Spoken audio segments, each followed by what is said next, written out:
Okay students, good morning class 12। बेटा हम लोग आज जो डिस्कस करने वाले हैं एक इम्पॉर्टेंट टॉपिक को डिस्कस करने वाले हैं जिसका टाइटल है म्यूटेशन। तो मैं आपको म्यूटेशन बता दूं कि म्यूटेशन जो होता है बेटा वो वेरिएशन लेके आता है, बदलाव लेके आता है जीन के अंदर। एक जीन के अंदर जो बदलाव लेके आता था वो कौन लेके आता था? इंडिपेंडेंट असॉर्टमेंट लेके आता था। म्यूसिस के अंदर जो क्रॉसिंग ओवर होती थी वो वेरिएशंस को लेके आते थे, और वो वेरिएशंस के लिए हमें कहाँ जाना पड़ता था? रिप्रोडक्टिव स्टेज तक जाना पड़ता था।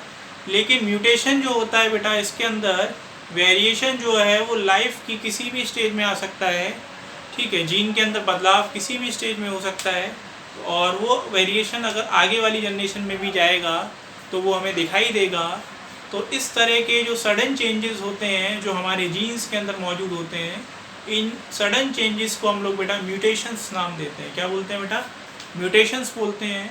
और म्यूटेशन को सबसे पहले जो देखने वाले थे उनका नाम था हुगो डे वेरिस, और इनका जो एक्सपेरिमेंटल मटेरियल था वो था इनोथेरा लैमार्किना। इसे हम लोग कॉमन नेम है इसका इवनिंग प्रिमोस। ठीक है, तो ये सारी पॉइंट्स जो है वो आपको याद रखने हैं म्यूटेशंस के अंदर।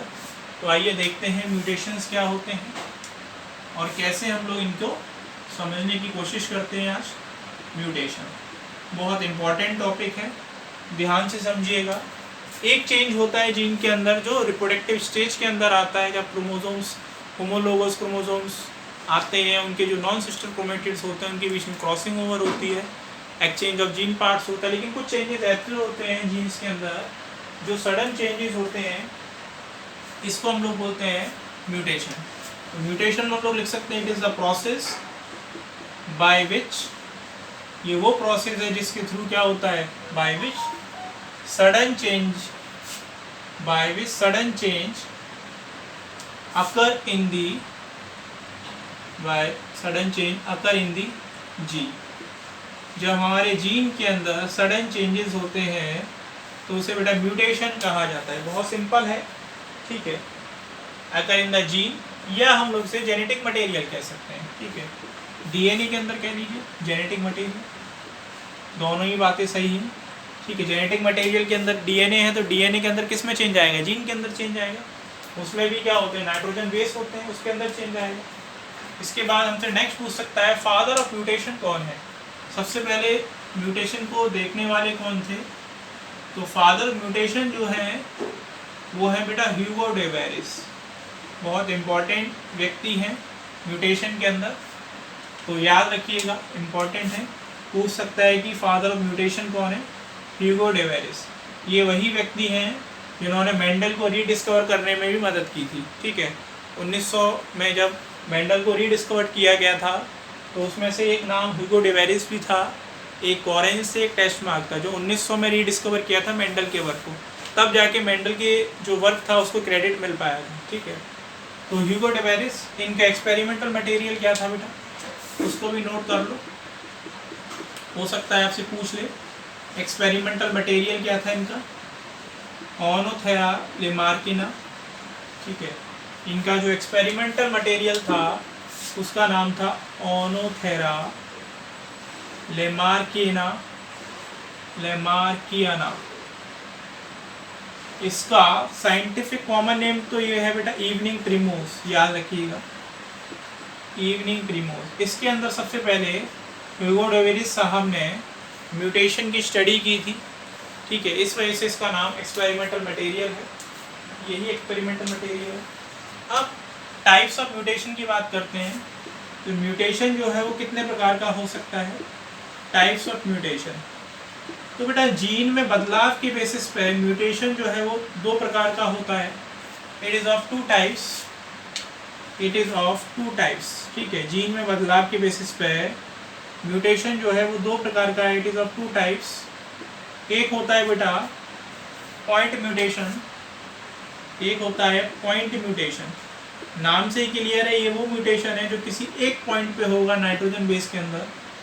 ठीक है, और एक जो दूसरा म्यूटेशन है उसे हम लोग बोलते हैं बेटा फ्रेम शिफ्ट म्यूटेशन। इसे फ्रेम शिफ्ट इसलिए बोला जा रहा है क्योंकि ये पूरे फ्रेम को चेंज कर देगा। अगर इसमें एक में भी बदलाव आया तो पूरा फ्रेम जो है वो चेंज हो जाएगा, और प्रोटीन जो बननी थी वो नहीं बनेगी, अब कोई और प्रोटीन बनना शुरू हो जाएगी।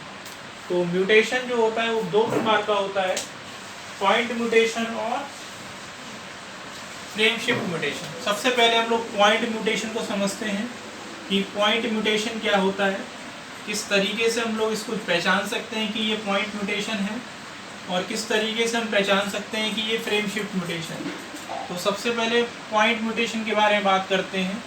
ध्यान से समझिएगा, यहाँ से क्वेश्चन आ जाता है पॉइंट म्यूटेशन से लेके। तो पॉइंट म्यूटेशन को कैसे पहचानें बेटा? पॉइंट म्यूटेशन को बड़े आसान से हम पहचान सकते हैं कि पॉइंट म्यूटेशन वो म्यूटेशन होता है जो केवल सिंगल बेस पेयर के अंदर चेंजेस लेके आता है। ठीक है, जब केवल एक सिंगल बेस पेयर के अंदर चेंज आता है तो उस तरह के म्यूटेशन को हम लोग क्या कहते हैं? पॉइंट म्यूटेशन बोलते हैं। ठीक है, तो पहला जो है टाइप है हमारा वो है पॉइंट म्यूटेशन। तो कह सकते हैं when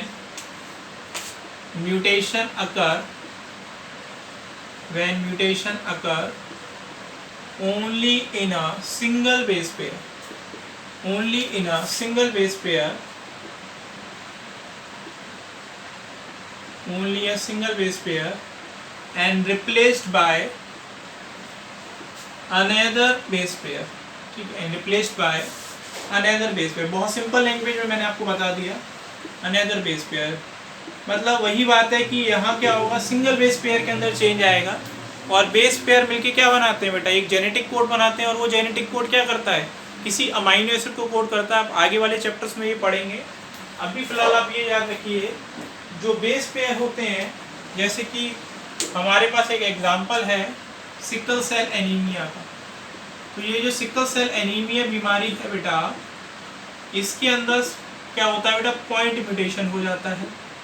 इस सिकल सेल एनीमिया में क्या होता है? एनीमिया मतलब आयरन की कमी, हीमोग्लोबिन, आयरन जो होगा कम बनेगा तो फिर हीमोग्लोबिन की कमी हो जाएगी। हीमोग्लोबिन कम हो जाएगा तो फिर बेटा इसको सांस लेने में व्यक्ति को दिक्कत होगी। तो सिकल सेल एनीमिया में क्या होता है कि जो नॉर्मल आरबीसी की शेप होती है वो कैसी होती है? बाइकॉन्केव या डिस्क शेप होती है। तो इसमें क्या होता है, जब ये इस पर्सन में सिकल सेल एनीमिया हो जाएगा तो इसकी जो शेप है आरबीसी की वो सिकल सेप शेप हो जाएगी, हसिया के आकार की हो जाएगी। आपने देखा होगा इस तरीके से हसिया होता है, उसकी आकार की हो जाएगी सिकल शेप। ठीक है, और नॉर्मल आरबीसी की शेप कैसी होती है आपको पता है? नॉर्मल जो शेप होती है वो आरबीसी की वो किस प्रकार की होती है? वो होती है डिस्क शेप, इस प्रकार की होती है। ठीक है, तो यहाँ पर हीमोग्लोबिन का कंटेंट ज़्यादा रहेगा, ऑब्वियसली बात है, सरफेस एरिया ज़्यादा है, इसका सरफेस एरिया कम है। तो यहाँ पर सरफेस एरिया कम हो गया तो फिर आयरन की डेफिशिएंसी हो जाएगी। इस पर्सन को सिकल सेल एनीमिया बोलते हैं। तो यहाँ पर क्या चेंज आता है उसको देखते हैं कि जो GAG होता है, ये एक होता है GAG बेस पेयर्स। ये क्या है? कोड है GAG, जिसमें ये 3 बेस पेयर्स हैं। ये 3 बेस पेयर मिलकर एक अमीनो एसिड को कोड करते हैं, इसका नाम है ग्लूटामेट। और ये ग्लूटामेट अगर है तो ये नॉर्मल है, आरबीसी नॉर्मल रहेगी। वहीं अगर GAG की जगह ये रिप्लेस हो गया किससे? एक सिंगल बेस पेयर से, तो यहाँ पर ये जो A है वो रिप्लेस हो जाता है किससे? U से। यहाँ पर A की जगह क्या आ जाता है बेटा? U आ जाता है। यहाँ पर क्या आ गया? A की जगह क्या आ गया बेटा? U आ गया। तो आप ही बताइए, जब A की जगह क्या आ जाएगा? U आ जाएगा, तो ये फिर किसको कोड करने लगेगा? ठीक है, GAG जो है ये GUG में कोड हो गया। तो अब ये कोड करने लगा किसको? वैलिन को। अब ये वैलिन को कोड करने लगेगा तो ये केस बन जाएगा किसका? सिकल सेल एनीमिया का। चेंज कहाँ आया? यहाँ पर सिंगल बेस पेयर में चेंज आया है। कहाँ चेंज आया है? सिंगल बेस पेयर के अंदर चेंज आया है, A की जगह U हो गया। तो इस तरह के म्यूटेशन को हम लोग पॉइंट म्यूटेशन कहते हैं। इस तरह के म्यूटेशन को बेटा क्या बोलते हैं हम लोग? पॉइंट म्यूटेशन कहते हैं। चलिए नेक्स्ट हम लोग देखते हैं बेटा frame shift mutation. Frame shift mutation क्या होता है?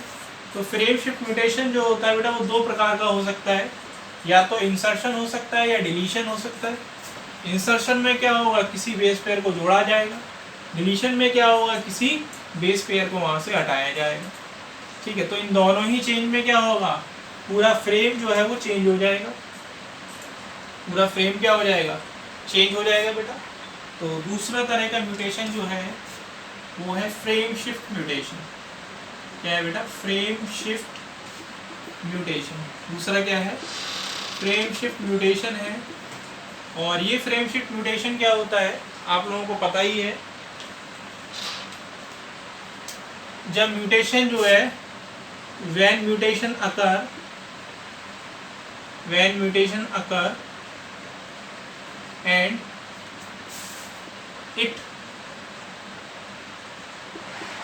alter the रीडिंग फ्रेम, ये क्या करेगा, जो पूरा रीडिंग फ्रेम था उसे ही क्या कर देगा, चेंज कर देगा। तो इस तरह के म्यूटेशन को हम लोग बेटा क्या बोलते हैं, फ्रेम शिफ्ट म्यूटेशन बोलते हैं। और ये रीडिंग फ्रेम क्यों हो रहा है, बिकॉज ऑफ एनी इंसर्शन और डिलीशन ऑफ बेस पेयर। ठीक है, अगर कोई बेस पेयर बढ़ गया या कोई बेस पेयर घट गया तो इसमें से पूरा जो फ्रेम है वो क्या हो जाएगा, चेंज हो जाएगा। और फ्रेम चेंज हो जाएगा तो पहले जो अमीनो एसिड किसी और को कोड कर रहा था अब किसी और को करेगा, और पूरा आगे का सीक्वेंस जो है वो चेंज हो जाएगा। उसमें पूरा आगे का सीक्वेंस क्या हो जाएगा बेटा, चेंज हो जाएगा। इस तरह के इसको हम लोग बोलते हैं फ्रेम शिफ्ट म्यूटेशन। तो यहाँ मैं समझा दूँ आपको, ये दो प्रकार का हो सकता है, इंसर्शन, एक फ्रेम हो गया इंसर्शन, एक प्रकार का हो गया इंसर्शन। नाम से ही क्लियर, इंसर्शन मीन्स यहाँ कोई बेस ऐड होगा, और एक हो गया डिलीशन, यहाँ नाम से क्लियर है, यहाँ कोई बेस डिलीट होगा। तो इंसर्शन में मान लीजिए हमारे पास ये क्रोमोसोम है, ठीक है, और अभी इसका सीक्वेंस क्या है, ABCDEF, अभी ये सीक्वेंस है, ठीक है। मान लीजिए यहाँ से हम लोग एक P बेस पेयर को लेके आए और हमने उसे इंसर्ट करा दिया B और C के बीच में। कहाँ इंसर्ट करा दिया, B और C के बीच में इंसर्ट करा दिया। तो आप ही लोग बताइए अब क्या होगा, इसकी एक तो लेंथ बढ़ जाएगी क्रोमेटिन की, और B जो है वो यहाँ पर आ जाएगा, ठीक है, P यहाँ पर आ जाएगा, C एट इज रहेगा DEF। अब आप देखिए, पहले जब हम लोग इसको रीड कर रहे थे इस फ्रेम को, तो इसको इस तरीके से रीड किया जा रहा था, ABCDEF, इस तरीके से रीड किया जा रहा था, ABCDEF। तो ABC यहाँ कुछ और अमीनो एसिड को कोड कर रहा था। अब ये क्या हो गया है कि AB यहाँ आ गया P, तो अब ये किसी और को कोड करेगा। फिर आगे CDE, ये किसी और को कोड करेगा, और F आगे जो 100 बेस पेयर होंगे उसे कोड करेंगे। तो आप देख रहे हैं कि पूरा सीक्वेंस जो है वो चेंज हो गया इंसर्शन होने से। तो इस तरह के ब्रेन चेंजेस को हम लोग बोलते हैं फ्रेम शिफ्ट म्यूटेशन। इसमें रीडिंग फ्रेम जो है पूरा चेंज हो जाता है। डिलीशन के अंदर क्या होगा, कोई बेस पेयर जो वो डिलीट होगा। मान लीजिए ये है हमारे पास, ठीक है, ये हमारे पास ABC, इस तरीके से फ्रेम है, हमें दिया गया है DEF। यहाँ से मान लीजिए हमने रिप्लेस कर दिया B को, यहाँ से मान लीजिए B जो है वो डिलीट हो गया, ये वाला जो बेस पेयर है वो डिलीट हो गया। तो अब आप ही बताइए क्या होगा। तो यहाँ से क्या होगा, इसका फ्रेम चेंज हो जाएगा पूरा।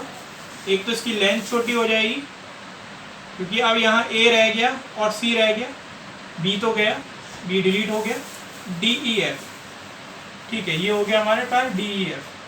तो अब आप बताइए, पहले हम लोग इसको रीड कर रहे थे कैसे, ABCDEF करके रीड कर रहे थे, ये किसी अमीनो एसिड को कोड कर रहा था, ये किसी को कर रहा था। अब क्या हो गया, B चला गया, तो अब क्या सीक्वेंस बना, ACD, 3 बेस पेयर मिलके एक अमीनो एक जेनेटिक कोड बनाते हैं। फिर अगला क्या जाएगा, EF, और जो उसके आगे होगा उसे रीड करेगा। तो अब देखिए पूरा रीडिंग फ्रेम चेंज हो गया। तो चाहे डिलीशन हो चाहे इंसर्शन हो, चाहे इंसर्शन होगा तो भी रीडिंग फ्रेम चेंज होगा, डिलीशन होगा तो भी फ्रेम चेंज होगा। तो इस तरह के फ्रेम को जब चेंज होता है तो उसको बोलते हैं फ्रेम शिफ्ट म्यूटेशन। तो आई होप आप लोगों को म्यूटेशन अच्छे से समझ में आया होगा। म्यूटेशन क्या होता है कि जब जेनेटिक मटेरियल के अंदर सडन चेंज आता है तो उसे बोलते हैं फ्रेम शिफ्ट म्यूटेशन, ठीक है। सॉरी, तो उसे क्या बोला जाता है बेटा, म्यूटेशन कहा जाता है। उसे क्या बोला जाता है, म्यूटेशन कहा जाता है, जब जेनेटिक मटेरियल के अंदर सडन चेंज आता है। और ऐसे सब्सटेंसेस जो म्यूटेशन कराते हैं उनको बोला जाता है म्यूटाजेंस।